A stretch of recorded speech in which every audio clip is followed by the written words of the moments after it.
주님은 우리에게 믿음을 요구하십니다. 중요한 것은 기적을 원함이 아니라 기적을 믿어야 하는 것입니다. 지금 믿음을 포기하지 않고 계속해서 믿는 일을 멈추지 않고 있다면 놀라운 기적은 얼마든지 일어납니다. 왜요? 부활하신 주님이 지금 살아 우리 가운데 역사하시기 때문인 줄로 믿습니다. 부활의 이 기적을 경험하지 못하도록 믿음을 방해하는 요소들은 무엇인가? 이 시간 그것들을 찾아내서 한 가지씩 제거해 나가기를 원합니다. 첫째로는 세상적인 조건을 내려놓으셔야 합니다. 당시 예수님은 아직 사회적으로는 인정받지 못한, 공인되지 않은 한 젊은 예언자 중에 한 사람에 불과했어요. 그런데 다른 사람도 아니고 유대인의 지도자인 회당장이 예수님을 찾아왔다니요. 그리고 찾아와서는 그 앞에 발 아래 엎드렸다. 이건 놀라운 사건입니다. 예수님 앞에서 자신이 세상에서 얻은 지위, 명예, 그리고 부까지 다 내려놓은 그런 태도가 아닐까요?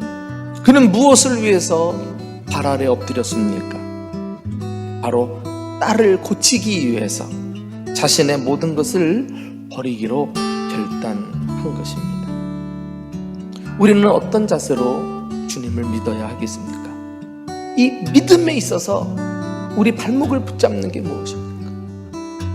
체면, 거칠해, 세상적인 조건, 자기 속에 깊이 뿌리 박기, 그 알량한 자존심까지도 주님 앞에 훌렁훌렁 다 벗어버리고 주 앞에 납작 엎드려 무릎을 꿇을 때 이제 기적이 우리 삶에 일어날 줄로 믿습니다. 두 번째는요, 조급해하지 말고 인내하셔야 해요. 이 야이로의 집으로 예수님이 가는 도중에 뜻하지 않는 일을 만나서 시간을 허비하게 됩니다. 그 바람에 예수님은 회당장 야이로의 집으로 가는 걸음을 멈추시고 한동안 시간을 지체해야만 했습니다. 이 야이로 회당장의 속이 타들어가는데 예수님은 왜 가는 도중에 시간을 끄셨을까요? 지금 야이로의 믿음을 강화시켜 주시고 그에게 놀라운 믿음의 선물을 주시려고 믿음을 훈련하고 계시는 거예요. 우리도 얼마든지 주님을 믿고 따르면서 이런 일을 겪을 수 있다는 사실을 아십니까? 우리의 믿음은 항상 시험을 만난다는 거예요.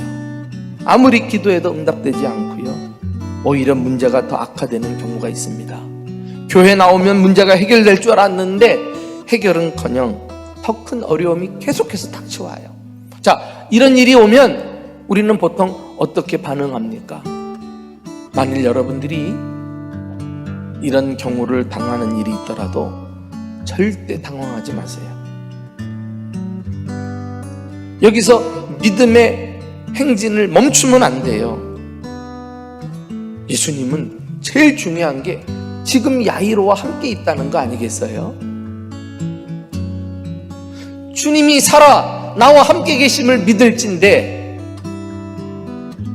우리가 뜻대로 되지 않는다고 절망하고 쉽게 마음을 닫을 필요는 없습니다.